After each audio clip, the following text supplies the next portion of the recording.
Good morning दोस्तों, आप सबका एजुकेशनल प्लेटफॉर्म गुरुकुल बाय विकास में स्वागत है। आज हम डिस्कस करेंगे इम्पोर्टेंट करंट अफेयर जो हमारे हर एक एग्ज़ाम के लिए महत्वपूर्ण है।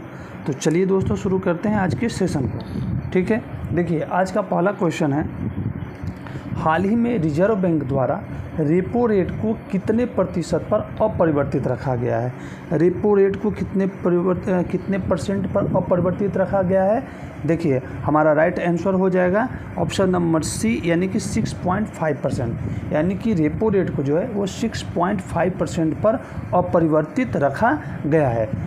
ये लगातार 8वीं बार है जब रेपो रेट को जो है अपरिवर्तित रखा गया है। ठीक है, देखिए भारतीय रिजर्व बैंक ने रेपो रेट को 6.5% पर बरकरार रखा, यानी कि आरबीआई ने लगातार 8वीं बार रेपो रेट में कोई बदलाव नहीं किया। ठीक है, अब रेपो रेट निर्धारित कैसे होता है? तो इसके लिए 6 सदस्यों वाली मॉनेटरी पॉलिसी की एक टीम होती है। कितने सदस्यों वाली?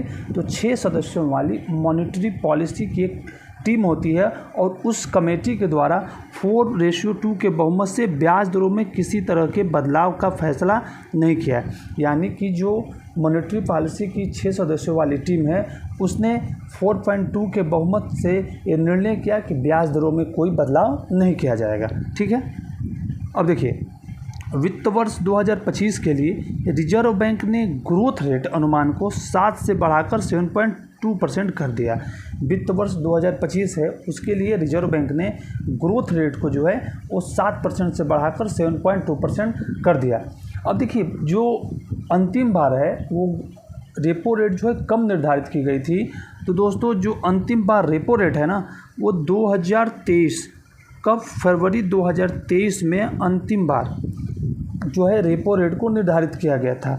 फरवरी 2023 में उस समय रेपो रेट था 4%। देखिए उस समय रेपो रेट कितना 4% था, फिर उसमें 2.5% की वृद्धि की गई और फिर कितना कर दिया गया था 6.5%। यानी कि रेपो रेट जो है पिछली बार जो है वो फरवरी 2023 में 6.5 किया गया था, 4% था, उसे 2.5% बढ़ाकर 6.5% किया गया था। ओके, ठीक है। अब यहाँ पे देखिए आरबीआई से संबंधित गवर्नर कौन है? शशिकांत दास। स्थापना कब हुई थी? 1935 में। और आरबीआई का मुख्यालय कहाँ है? तो ये मुंबई में। ठीक है दोस्तों, अगला क्वेश्चन देखते हैं। देखिए अगला क्वेश्चन है कि 11वें अंतर्राष्ट्रीय भारत गौरव अवार्ड से किसे सम्मानित किया गया है? तो दोस्तों देखिए हमारा राइट आंसर है मनोज त्यागी, यानी कि ऑप्शन नंबर ए, मनोज त्यागी को 11वें अंतर्राष्ट्रीय भारत गौरव अवार्ड से सम्मानित किया गया है। संस्कार टीवी ग्रुप के सीईओ मनोज त्यागी को 11वें अंतर्राष्ट्रीय भारत गौरव अवार्ड से कहाँ सम्मानित किया गया? फ्रांस के सीनेट हाउस में सम्मानित किया गया। फ्रांस में कहाँ? तो फ्रांस के सीनेट हाउस में इन्हें सम्मानित किया गया है। उन्हें यह सम्मान किसके द्वारा प्रदान किया गया? तो देखिए उन्हें यह सम्मान मेहंदीपुर बालाजी धाम के महंत श्री नरेश पुरी जी के द्वारा यह सम्मान उन्हें दिया गया। ठीक है, यहाँ पर यह भी है कि यह अंतर्राष्ट्रीय पुरस्कार जो है हर वर्ष संस्कृति युवा संस्था द्वारा दिया जाता है। हमसे पूछेगा कि जो ये 11वां अंतर्राष्ट्रीय गौरव पुरस्कार है वो किसके द्वारा दिया जाता है? तो यह संस्कृति युवा संस्था के द्वारा अंतर्राष्ट्रीय भारत गौरव अवार्ड जो है प्रतिवर्ष दिया जाता है। इसके मुख्य अतिथि कौन थे? तो इसके मुख्य अतिथि वही श्री नरेशपुरी महंत बालाजी धाम के। ठीक है दोस्तों, अगला क्वेश्चन देखते हैं। देखिए हमारा अगला क्वेश्चन है कि विश्व खाद्य सुरक्षा दिवस जून 2024 में कब मनाया गया? तो जो विश्व खाद्य सुरक्षा दिवस है वो 7 जून 2024 को मनाया गया है। यानी कि ऑप्शन नंबर बी हमारा राइट आंसर है। विश्व खाद्य सुरक्षा दिवस जून 2024 में 7 जून को मनाया गया। देखिए प्रत्येक वर्ष 7 जून को दुनिया भर में विश्व खाद्य सुरक्षा दिवस मनाया जाता है। विश्व खाद्य सुरक्षा दिवस जो है प्रतिवर्ष 7 जून को मनाया जाता है। इसका उद्देश्य क्या है? इसका उद्देश्य है लोगों में खाद्य सुरक्षा के प्रति जागरूकता बढ़ाना और भोजन से संबंधित जोखिमों का पता लगाकर उन्हें रोकने के बारे में जागरूक करना, ये उसका उद्देश्य होता है। ठीक है, और इस बार की थीम क्या है 2024 की? खाद्य सुरक्षा से स्वास्थ्य, यानी कि फूड सेफ्टी फॉर हेल्थ। इस बार 2024 में विश्व खाद्य सुरक्षा दिवस की थीम क्या है? तो खाद्य सुरक्षा से स्वास्थ्य, फूड सेफ्टी फॉर हेल्थ। देखिए, एक रिमाइंडर के तौर पे आप हमें ये बताइए कि भूमि पुनर्स्थापन, मरुस्थलीकरण और सूखा लचीलापन, ये किसका थीम है? दोस्तों, आप प्लीज़, आपसे एक रिक्वेस्ट है कि आप इसे कमेंट में ज़रूर बताइएगा इस क्वेश्चन का आंसर। वैसे मैं आपको बता देता हूँ कि भूमि पुनर्स्थापन, मरुस्थलीकरण और सूखा लचीलापन जो है ये 5 जून को मनाया जाता है, यानी कि विश्व पर्यावरण दिवस 2024 का ये थीम है। ठीक है दोस्तों, अगला क्वेश्चन देखते हैं।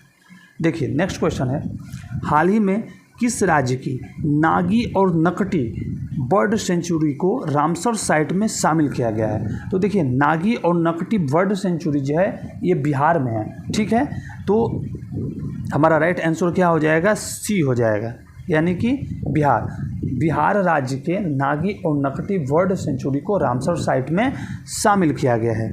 देखिए, वन एवं पर्यावरण मंत्रालय ने बिहार के जमुई में स्थित नागी और नकटी बर्ड सेंचुरी को रामसर साइट में शामिल किया है। कहाँ पर स्थित है? ये बिहार के जमुई में स्थित है। ठीक है, इसके साथ ही रामसर साइट में शामिल होने वाले देश के वेटलैंड की संख्या अब कितनी हो गई? तो वेटलैंड की संख्या अब 82 हो गई। दोस्तों, एक चीज़ हो, रामसर साइट होता क्या है? देखिए, रामसर साइट एक ऐसा जगह है जहाँ पर हमेशा जो वहाँ की भूमि जो है ना, लैंड है, वो आर्द्र रहती है, गीली रहती है, पानी का वहाँ पे जमावड़ा रहता है और वहाँ पे सैलानी पक्षियों का भी भरमार रहता है। उसे हम वेटलैंड यानी कि आर्द्र भूमि जानते हैं। अब देश में टोटल वेटलैंड की संख्या कितनी है? 82 हो गई है। आर्द्र भूमि की संख्या कितनी हो गई है? 82 हो गई है। अब देखिए, देश भर में जो टोटल रामसर साइट हैं उनका क्षेत्रफल है 13.32 लाख हेक्टेयर। देश में रामसर साइट जितने भी हैं, यानी कि 82 जो रामसर साइट हैं उनका क्षेत्रफल है 13.32 लाख हेक्टेयर। और जो ये नागा और नकटी सेंचुरी जो बिहार में है, इनका टोटल क्षेत्रफल कितना है? 544.37 हेक्टेयर। ये पूछ सकता है कि नागा और नकटी सेंचुरी का क्षेत्रफल कितना है? तो 544.37 हेक्टेयर। देखिए, रामसर साइट वर्ष 1971 में यूनेस्को द्वारा स्थापित वेटलैंड्स पर कन्वेंशन के रूप में जाना जाता है। रामसर साइट इसे 1971 में यूनेस्को द्वारा स्थापित किया गया और इसे वेटलैंड्स पर कन्वेंशन के रूप में भी जाना जाता है। अभी फ़िलहाल में तत्काल में ही सर्वाधिक रामसर स्थल जो है वो तमिलनाडु में हुए हैं। तमिलनाडु राज्य जो है वो सर्वाधिक रामसर स्थल वाला राज्य बना है। पहले 14 थे, 2 अभी फ़िलहाल में वहाँ पे रामसर साइट घोषित किया गया है, तो टोटल हो गए हैं 16। और ये 16 जो है तमिलनाडु में है, यानी कि सर्वाधिक रामसर स्थल वाला राज्य कौन सा है? तो तमिलनाडु है 16 रामसर स्थलों के साथ। ठीक है, नेक्स्ट क्वेश्चन, हाल ही में किस देश के अंतरिक्ष यात्री ओलेग कोनोनेंको स्पेस में 1000 दिन पूरा करने वाले पहले व्यक्ति बने हैं? देखिए, ओलेग कोनोनेंको जो है स्पेस में 1000 दिन इन्होंने पूरा किया है और ये रूस के हैं। ये कहाँ के हैं? ये रूस के हैं। कहाँ के अंतरिक्ष यात्री हैं? तो ये रूस के अंतरिक्ष यात्री हैं। देखिए, रूस के अंतरिक्ष यात्री ओलेग कोनोनेंको स्पेस में कुल मिलाकर 1000 दिन पूरा करने वाले पहले व्यक्ति बन गए हैं। ओलेग ने यह रिकॉर्ड अपने 5 अंतरिक्ष मिशन में पूरा किया। ये कब से कब तक है? तो ये 2008 से 2024 तक इन्होंने टोटल 5 अंतरिक्ष मिशन किए हैं, जिनमें कुल मिलाकर इन्होंने 1000 दिन पूरा करने का अपना सर्वाधिक रिकॉर्ड बनाया है। ठीक है, इससे पहले यह रिकॉर्ड रूस के ही कॉस्मोनॉट, अब देखिए कॉस्मोनॉट क्या है? जैसे हम यहाँ पर एस्ट्रोनॉट कहते हैं अंतरिक्ष यात्रियों को, वैसे ही रूस में अंतरिक्ष यात्रियों को कॉस्मोनॉट कहा जाता है। ठीक है, तो देखिए, इससे पहले यह रिकॉर्ड किसके नाम पे था? इससे पहले यह रिकॉर्ड रूसी कॉस्मोनॉट गेनाडी पडाल्का का था। वो 878 दिन जो है स्पेस में रहे थे। इससे पहले यह रिकॉर्ड किसके नाम पे रहा दोस्तों?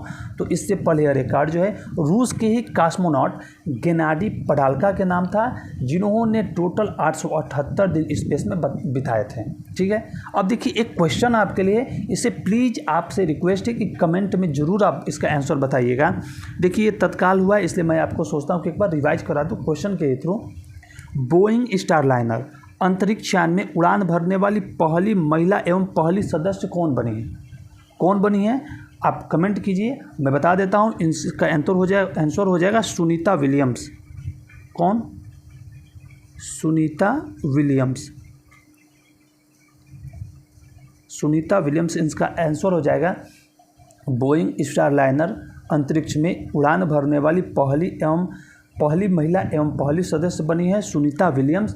और ये उनकी तीसरी अंतरिक्ष यात्रा है। कितनी? ये उनकी टोटल तीसरी, इस बार जो है तीसरी बार ये अंतरिक्ष में जा रही हैं। ओके, ठीक है, थर्ड टाइम। ठीक है, इससे आपका रिवीजन भी हो गया। ओके दोस्तों, अगला देखते हैं। देखिए नेक्स्ट क्वेश्चन है कि हाल ही में भारतीय खिलाड़ी सुनील छेत्री ने संन्यास की घोषणा की है। उनका संबंध किस खेल से है? देखिए दोस्तों, सुनील छेत्री प्रसिद्ध है और उन्हें सब लोग जानते हैं। वो फुटबॉल के खिलाड़ी हैं, यानी कि ऑप्शन नंबर बी हमारा राइट आंसर हो जाएगा। सुनील छेत्री ने अभी हाल ही में अपने खेल से घोषणा की है संन्यास लेने की। ठीक है, अब देखिए जब क्रिकेट की बारी आई है ऑप्शन में, तो क्रिकेट से दो लोगों ने संन्यास लिया है। एक कौन? एक केदार जाधव ने संन्यास लिया है और दूसरा अभी लिया है डीके ने, यानी दिनेश कार्तिक ने। इन दो लोगों ने अभी क्रिकेट जगत से संन्यास लिया है। ठीक है, देखते हैं इनके बारे में। देखिए सुनील छेत्री ने पदार्पण कब किया था? तो देखिए उन्होंने पदार्पण में जो है 12 जून 2005 को उन्होंने पदार्पण किया था पाकिस्तान के खिलाफ। कहाँ पर? क्वेटा में। 12 जून 2005 को क्वेटा में इन्होंने पाकिस्तान के खिलाफ पदार्पण किया था। अब देखिए ये मैच जो है, पदार्पण मैच जो खेला गया था तो वो ड्रॉ रहा था। जिस समय सुनील छेत्री पदार्पण मैच में खेले थे वो मैच ड्रॉ रहा था, और जब सुनील छेत्री अंतिम मैच खेले हैं ये मैच भी ड्रॉ ही रहा है। ये कहाँ पे हुआ है? देखिए अंतिम मैच जो है इन्होंने खेला है कुवैत के खिलाफ। सॉल्ट लेक स्टेडियम कहाँ पे है? ये कोलकाता में। कहाँ पे? कोलकाता में। ठीक है, पदार्पण किया पाकिस्तान के खिलाफ क्वेटा में, अंतिम मैच खेला सॉल्ट लेक स्टेडियम कोलकाता में कुवैत के खिलाफ। अब देखिए अब उनके रिटायरमेंट के अवसर पर उन्हें गॉड ऑफ ऑनर से सम्मानित किया गया। सुनील छेत्री को गॉड ऑफ ऑनर से सम्मानित किया गया। रोनाल्डो मेसी के बाद तीसरे सर्वाधिक गोल करने वाले फुटबॉलर हैं। देखिए रोनाल्डो ने 128, मेसी ने 106 और सुनील छेत्री ने 94 गोल किए हैं। ठीक है, सुनील छेत्री ने सर्वाधिक 151 मैच खेले हैं और 28 सबसे ज़्यादा मुकाबले में मैचों में उन्होंने कप्तानी की है। पूछ सकता है कि सुनील छेत्री ने अपने करियर में सर्वाधिक कितने मैच खेले हैं, तो उन्होंने 151 मैच खेला और उन 151 मैचों में से सर्वाधिक 88 मैचों में उन्होंने कप्तानी की है। ठीक है, 4 सर्वाधिक हैट्रिक लगाने वाले एकमात्र भारतीय खिलाड़ी भी हैं वो। ठीक है, और 7 साल देश के सर्वश्रेष्ठ फुटबॉलर वो अकेले बने रहे। जैसे 7 सालों तक वह फुटबॉल के जगत में अपने भारत में सर्वश्रेष्ठ खिलाड़ी का तगमा उन्होंने हासिल किया हुआ था, उस तगमे को पकड़ा हुआ था। ठीक है, ओके दोस्तों, अब देखिए इन्होंने नाम पे कुल टोटल 12 खिताब हैं। कौन कौन से हैं? देखिए इन्होंने 3 नेहरू कप जीता है 2007 में, 2009 में, 2012 में। एक AAFC चैलेंजर कप इन्होंने जीता है 2008 में। 2 इंटरनेशनल कप इन्होंने जो जीता है 2018 और 2023 में। 2 त्रिकोणीय सीरीज ट्रॉफी भी इन्होंने जीता है 2017 में और 2023 में। और 4 सैफ कप जीता है इन्होंने 11 में, 15 में, 21 में और 23 में। आपसे रिक्वेस्ट है कि आप इन जो भी ये फैक्ट हैं या जो भी ये डेटा हैं आप एक बार अपने नज़र में इसे ध्यान रखिएगा, क्योंकि यहाँ से अगर क्वेश्चन आया तो ये पूछ सकता है उनके बारे में। ठीक है, उन्होंने टोटल कितने खिताब जीते हैं ये पूछ सकता है कि कितने खिताब जीते हैं, तो टोटल 12 खिताब जीते हैं। ठीक है, ओके, नेक्स्ट देखते हैं। नेक्स्ट है कि हाल ही में किसे संयुक्त राष्ट्र सुरक्षा परिषद का अस्थायी सदस्य चुना गया है। अस्थायी सदस्य यानी कि अस्थायी सदस्यों की संख्या होती है सुरक्षा परिषद में 10 और अस्थायी सदस्य कितने होते हैं? अस्थायी सदस्य होते हैं 5।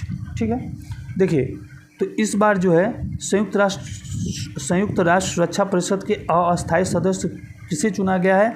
तो दोस्तों ये 5 को इस बार संयुक्त राष्ट्र सुरक्षा परिषद का अस्थायी सदस्य चुना गया, यानी पाकिस्तान को भी चुना गया, सोमालिया को भी चुना गया है, डेनमार्क को भी चुना गया है, ग्रीस को भी चुना गया है और पनामा को भी चुना गया है। यानी कि हमारा ऑप्शन उपरोक्त सभी ये इसमें राइट आंसर हो जाएगा। आइए देखते हैं इसके बारे में। पाकिस्तान समेत 5 देशों को 2025 से शुरू होने वाले 2 साल के कार्यकाल के लिए अस्थायी सदस्य चुना गया है। जो ये 5 सदस्य चुने गए हैं उनका कार्यकाल 1 जनवरी 2025 से शुरू होगा और इन्हें 2 साल के लिए अस्थायी सदस्य के तौर पर चुना जाता है। देखिए, जो नवनिर्वाचित 5 सदस्य देश हैं ये 1 जनवरी 2025 से जापान, मोजाम्बिक, इक्वाडोर, माल्टा और स्विट्ज़रलैंड का ये स्थान लेंगे। यानी कि ये 5 देशों जापान, मोजाम्बिक, इक्वाडोर, माल्टा और स्विट्ज़रलैंड का ये स्थान लेंगे। ठीक है। संयुक्त राष्ट्र की महत्वपूर्ण इकाई है सुरक्षा परिषद और इसमें 5 अस्थायी, इसमें सॉरी देखिए ये गलत हुआ है, 5 इसमें अस्थायी सदस्य होते हैं, सॉरी इसमें 5 अस्थायी सदस्य होते हैं और 10 अस्थायी सदस्य होते हैं। ठीक है। अस्थायी, यहाँ पे भी मिसप्रिंट है एक बार, अस्थायी सदस्यों की संख्या होती है 5। कौन कौन से हैं? देखिए, अस्थायी सदस्य हैं हमारे चीन, फ्रांस, रूसी संघ और यूनाइटेड किंगडम। देखिए 5 सदस्य हैं, चीन, फ्रांस, रूसी संघ और यूनाइटेड किंगडम। ये संयुक्त राष्ट्र सुरक्षा परिषद के 5 सदस्य हैं। ठीक है। कौन कौन से अस्थायी सदस्य हैं एक बार फिर से देखिए, चीन, फ्रांस, रूसी संघ, यूनाइटेड किंगडम और संयुक्त राज्य अमेरिका। सॉरी ये थोड़ा सा गलत हुआ हमसे। ठीक है। ओके, देखिए अब यहाँ पे है कि संयुक्त राष्ट्र महासभा में सदस्य देशों की संख्या कितनी होती है। ये आपके लिए क्वेश्चन है, आप इसे कमेंट में जरूर आंसर दें। मैं बता देता हूँ कि संयुक्त राष्ट्र महासभा में सदस्य देशों की संख्या जो है इस समय 193 है। कितनी? 193। एक बार फिर से देख लीजिए दोस्तों, जो 5 अस्थायी सदस्य हैं उसमें चीन पहला, दूसरा है फ्रांस, तीसरा है रूसी संघ, चौथा है यूनाइटेड किंगडम और 5वां है संयुक्त राज्य अमेरिका। ठीक है। ओके, अच्छा चलिए एक बार मैं इसे सही कर देता हूँ।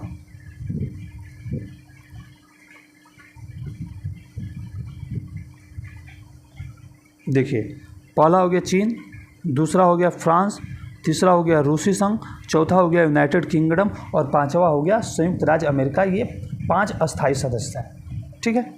नेक्स्ट देखते हैं। देखिए अगला क्वेश्चन है कि हाल ही में कौन सी कंपनी एप्पल को पछाड़कर दुनिया की दूसरी वैल्यूएबल कंपनी बनी है। एप्पल को पछाड़कर जो है एनवीडिया, यानी कि ऑप्शन नंबर बी, एनवीडिया जो है एप्पल को पछाड़कर दुनिया की दूसरी सबसे बड़ी वैल्यूएबल कंपनी बनी है। देखिए, अमेरिका की सेमीकंडक्टर चिप बनाने वाली कंपनी एनवीडिया एप्पल को पछाड़कर पीछे कर दुनिया की दूसरी सबसे बड़ी वैल्यूएबल कंपनी बनी। आखिर ये इतनी बड़ी कंपनी बनी क्यों? तो देखिए यहाँ पे हुआ क्या है कि आर्टिफिशियल इंटेलिजेंस चिप की मांग बढ़ने के कारण एनवीडिया के मार्केट कैप में तेज़ी आई। जब मार्केट कैप में तेज़ी आएगा तो शेयर बढ़ेंगे और शेयर बढ़ेंगे तो इसकी वैल्यू भी बढ़ जाएगी। ठीक है। अब यहाँ पे माइक्रोसॉफ्ट जो है 262 लाख करोड़ रुपए के मार्केट कैप के साथ दुनिया की सबसे बड़ी कंपनी। दुनिया की सबसे बड़ी कंपनी कौन है? तो माइक्रोसॉफ्ट है 262 लाख करोड़ रुपए के साथ। यहाँ पे देखिए, ठीक है। एनवीडिया है 251 लाख करोड़ रुपए के साथ और एप्पल है 250 लाख करोड़ रुपए के साथ तीसरे स्थान। ठीक है। इसका फर्स्ट स्थान है, ये सेकेंड स्थान पे, ये थर्ड स्थान। ठीक है दोस्तों, अच्छा है।